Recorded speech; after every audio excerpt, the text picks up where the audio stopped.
Bueno, hermano, vamos a dar inicio al último tema de este bloque que hemos hecho sobre eclesiología en la historia. Y nos permitimos nosotros entonces tener la oportunidad de ver un elemento que para nosotros es fundamental para poder comprender la iglesia que hoy tenemos.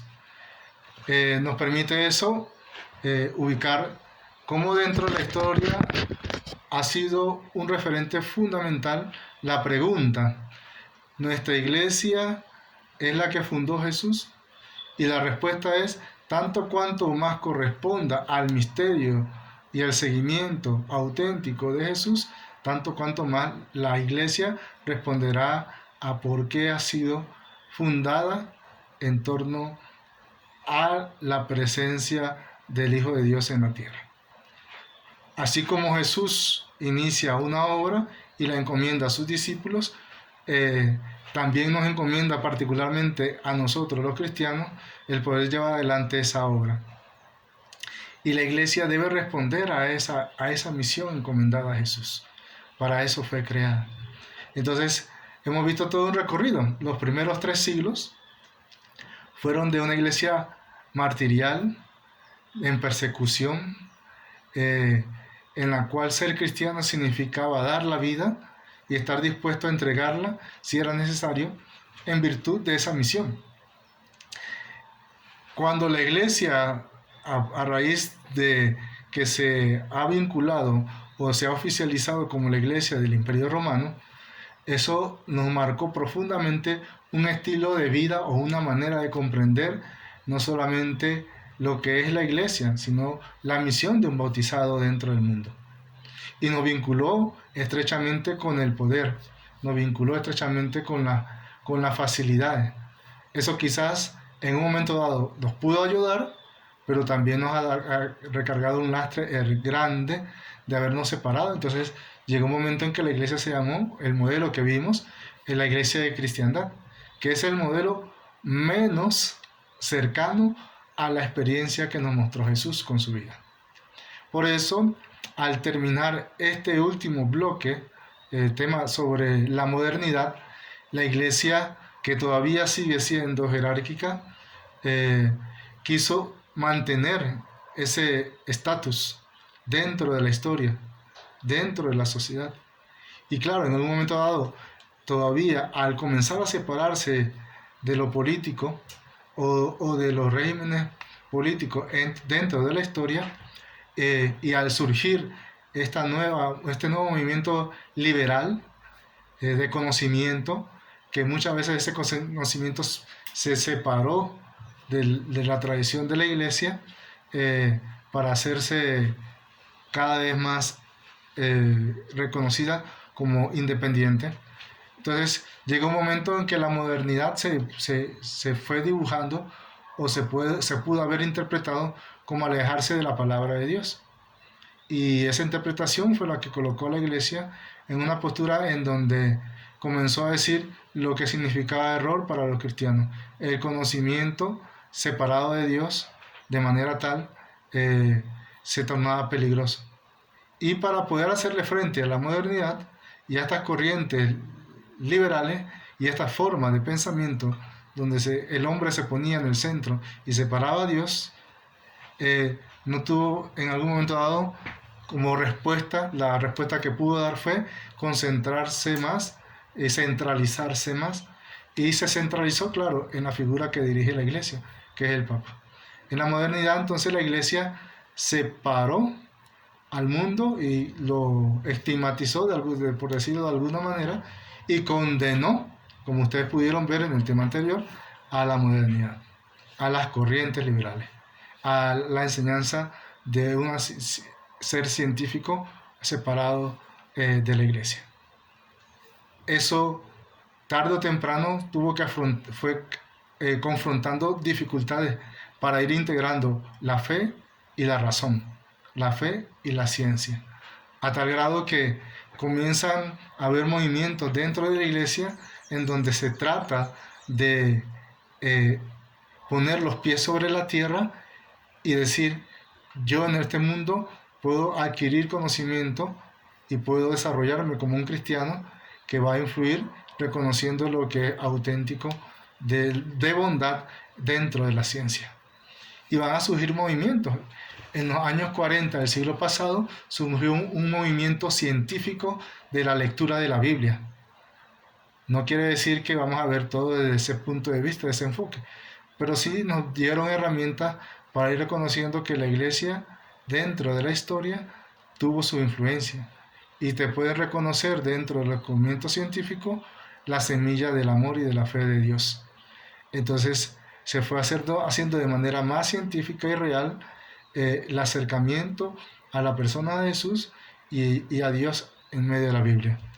Este nuevo movimiento trata de fundamentar de manera científica y real algunos elementos. Recuerden que la Biblia no es un libro de historia, ni un libro científico. Es un libro que espiritualmente anima la fe, pero dentro de la historia, y hay elementos que son plenamente históricos dentro de la Biblia. Las excavaciones arqueológicas que se hacen hoy en día en la Tierra Santa, en Jerusalén, dan confirmación de los primeros pasos de los primeros cristianos como Pablo, Bernabé, en diferentes lugares donde se asentaron, en Roma, en Alejandría, en Antioquía, y podemos verificar que nuestra fe tiene raíces auténticamente cristianas, pero también verificables científicamente. Y eso no contradice nuestra fe. También surge un movimiento de sacerdotes que quieren hacerse presentes en medio de la sociedad como una respuesta de Dios que habla por medio de ellos, y de una expresión de decir la solidaridad del pueblo de Dios también es el sentir de toda la iglesia y sus pastores. Ese fue otro movimiento que fue haciendo de base o de humus a lo que vamos a ver como el Vaticano II. Sobre todo en Francia y la parte norte, en Bélgica, vamos a encontrar un movimiento de estudiosos, de caminantes de la fe, que comienzan a hacer o gestionar una reforma litúrgica que se acerca más a lo vernáculo. Ya habían liturgias propias en los pueblos africanos, en los países de África Central sobre todo. Entonces vamos a ver que esto es otro puntal más que invita a la renovación de la iglesia. Lo que van haciendo los sacerdotes obreros en Francia, lo que van haciendo esa búsqueda científica de la lectura de la Biblia, el movimiento bíblico, lo que va haciendo el movimiento litúrgico que habíamos mencionado, todo eso va acotando situaciones en las cuales el mundo entra en la modernidad, pero también la iglesia necesita de renovarse. Y gracias al Papa Juan XXIII comienza ese espíritu de renovar a la iglesia. Ya no podemos responder negándonos a la realidad, negándonos al avance científico. Ese avance científico mismo lo aportamos como riqueza para enriquecer y nutrir cada vez más nuestra fe, la ciencia y la visión de la propia iglesia dentro del caminar cristiano. Cuando el Papa llega, viene una experiencia. Juan XXIII había sido delegado apostólico en Bulgaria, había sido también el nuncio en Francia, donde estaba gobernada por un militar, ¿verdad?, que ahora lleva el nombre del aeropuerto de París, ¿verdad? Y todo eso contribuyó a que en él hubieran muchas experiencias fuera de la iglesia, la presencia de un cristianismo que se puede vivir auténtico, con paz, en reconciliación, con armonía con otras religiones, ¿verdad? Si ustedes pueden ver alguna vez un documental o una película de Papa Juan XXIII, van a encontrar el ecumenismo en su propia vida, van a encontrar las relaciones diplomáticas en torno al mundo, también incluso con gobernantes que son militares. Entonces cuando llega a ser el Papa, Angelo Roncalli, que es el nombre de Juan XXIII, él ve lo importante que es que la iglesia se revitalice y descubra la semilla del reino en medio del mundo. No podemos condenar al mundo, tenemos que dignificarlo, tenemos que acercarlo a la experiencia de Dios, y eso empuja a que pueda iniciar, aún sabiendo de que sus fuerzas eran frágiles, empezar el Concilio Vaticano II. El Concilio Vaticano II trata fundamentalmente no de los errores heréticos. Todos los concilios hasta entonces han tratado de resolver problemáticas de la iglesia frente a los herejes, frente a la situación del mundo, cómo responder la iglesia. La iglesia, ¿cuál es la pregunta que se hace con el Vaticano II? Se hace la pregunta es, ¿para qué estamos en el mundo? Y si eso, porque para qué estamos en el mundo, corresponde a la tarea que Jesús nos dejó. Entonces se hace una pregunta doble. ¿Quién soy yo?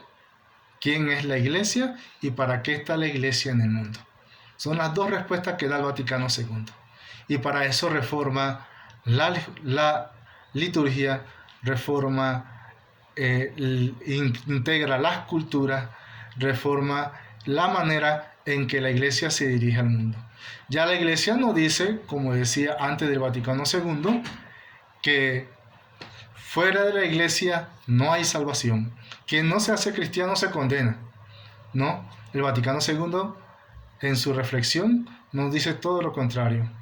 Somos, y quiero que no se les olvide, la iglesia se define a sí misma como la servidora, Ancila. En su esencia es la que está al servicio del mundo. Y con respecto a la salvación, somos la semilla del reino en el mundo. ¿Hay semillas de este germen del reino de Dios en otras culturas, en otras religiones? Sí lo hay. Y quien sigue esa semilla del reino, esos valores de Jesús para llegar a realizar su reino, también participan de la salvación. Entonces la iglesia puede decir que un budista se salva. Sí, se salva un budista. Si sabe vivir el evangelio a la manera y al estilo de Jesús. Por eso dirá Karl Rahner, uno de los grandes teólogos que aportó el Vaticano II, que esa iglesia, la iglesia, no solamente está integrada por católicos, el reino de Dios y la iglesia que habla Jesús en los evangelios. Hay otro redil, hay otras ovejas que no están en este redil. Se refiere a Jesús a aquellos que, sin estar en su iglesia, participan del reino de Dios, por su bondad, por su servicio, por su búsqueda de poder servir a los más, integrar a los más necesitados. Entonces él introduce en términos que aparecen en el Vaticano II y en la Iglesia, los cristianos anónimos. Son aquellos que viven a raíz del Evangelio sin estar y pertenecer a la Iglesia Católica. Porque su propia vida, su testimonio da fe de cuenta de cómo al estilo de Jesús es que se construye el reino de Dios. Y por ello para nosotros es fundamental que tomemos conciencia cada vez más. Antes, ¿qué se hacía cuando una persona moría y no era bautizada? O se había suicidado. Dice, no se puede enterrar en el cementerio, no se le puede hacer misa. Hoy ya no, porque lo que redefine la Iglesia a partir de Vaticano II sobre el bautismo es lo siguiente: todo ser humano que nace, e incluso en el vientre de su madre, es concebido, es hijo de Dios. Y entonces, ¿y ahora qué hacemos si decíamos que cuando se bautizaban era cuando comenzaban a ser hijos de Dios? No, lo que hace el bautismo es integrarnos a la comunidad cristiana en donde participan los hijos de Dios para realizar su misión. Entonces, si yo no bautizo al niño, ¿no es hijo de Dios? No, él desde que nació y fue concebido es hijo de Dios. Solo que ahora que se bautiza, toma conciencia de qué significa ser hijo de Dios para contribuir en la construcción de su reino. El Vaticano II tiene 4 elementos fundamentales en sus encíclicas y va desde la liturgia hasta la vida concreta y real. Para mí una de las cosas más hermosas es la última que se reconoce, que es la Gaudium Spes, que habla sobre el actuar de la iglesia en el mundo, ¿verdad? Y se pone el nombre así porque, claro, esos documentos se inician con las primeras palabras que aparece el documento. Y empieza diciendo el documento: los gozos y las esperanzas del mundo en los que Dios se hace presente. Hablar de eso es bastante ya. Cuando en todos los demás documentos habíamos condenado a los herejes, decir que Hoy no vamos a condenar a ningún hereje, sino que vamos a participar todos como hijos de Dios dentro de la iglesia del caminar cristiano. A cuenta además que voy a atribuirle, el Vaticano II no solo convocó a los católicos, convocó también a otras religiones como invitados especiales para que participaran y aportaran, aunque no tenían voto, pero sí tenían voz de poder expresar lo que les parecía en torno al caminar que debe tener la iglesia. Aún más de eso, más interesante todavía, que participaron varias mujeres como peritos en diferentes ramas de la ciencia y aporte en las diferentes comisiones a aportar a ese documento. O sea que el Vaticano II rompe muchos paradigmas o reglas que se tenían en los concilios ecuménicos anteriores, porque nos brindan la posibilidad de encontrar una iglesia universal, auténticamente universal, porque no solo participamos los cristianos, participan muchas otras personas que dieron su aporte para poder hacer posible el sueño de Juan 23, de que la iglesia abriera las ventanas y el Espíritu Santo renovara con vientos nuevos lo que ya se había anquilosado, se había quedado atrás con el modelo de cristiandad. Eso exigió varios retos, por eso les dije, vean los videos que les dejé, porque muchos de ellos hablaban sobre lo que ocurrió al inicio. Al inicio del Vaticano II, la curia se resistió, pero todos los obispos del mundo fueron consultados para aportar.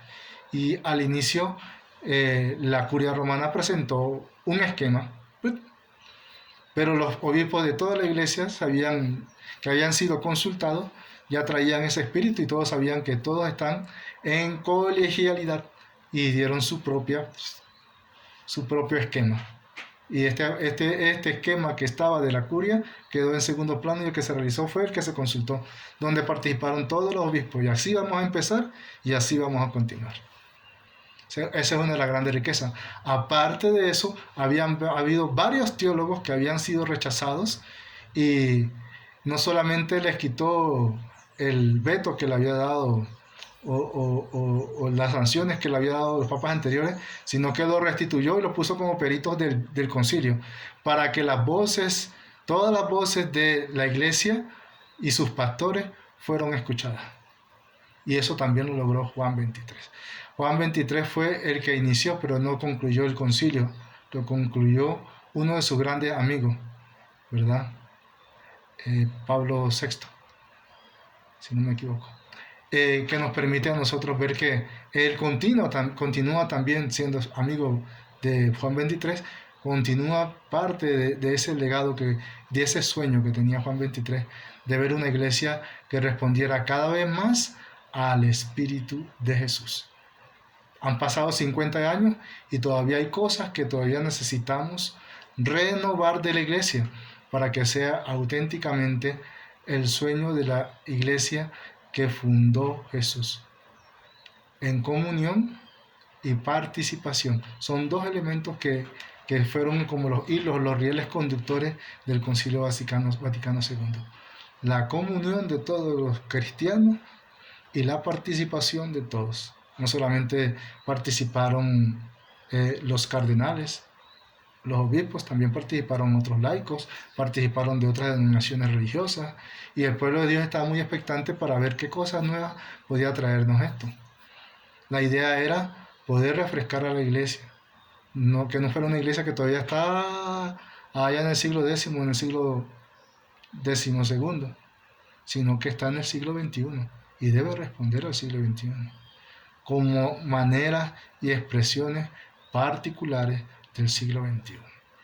Bueno, esperamos que este pequeño recorrido del Vaticano II, que es mucho más rico de lo que yo he podido presentar, pues nos dé la oportunidad de poder encontrar la iglesia que Cristo soñó y que quiere responder a sí misma cuál es mi misión, y hacia los demás, aquí estoy para servir.